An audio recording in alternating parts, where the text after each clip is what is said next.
আপনি এক বয়ানে বলেছেন যে হাদিসের আবর্জনা, হাদিসকে আবর্জনা বলে কি আপনি ঠিক করেছেন?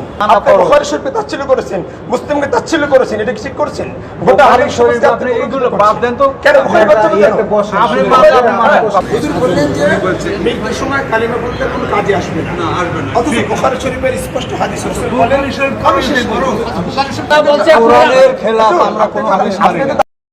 কয়েকদিন আগে একজন হাদিস অস্বীকারী সবার সামনে হাদিসকে আবর্জনা বলেছে, এতে তাদের কি করা উচিত? দেখুন, হাদিস অস্বীকারীদের দৌরাত্ম্য বাংলাদেশে চরম সীমায় পৌঁছেছে।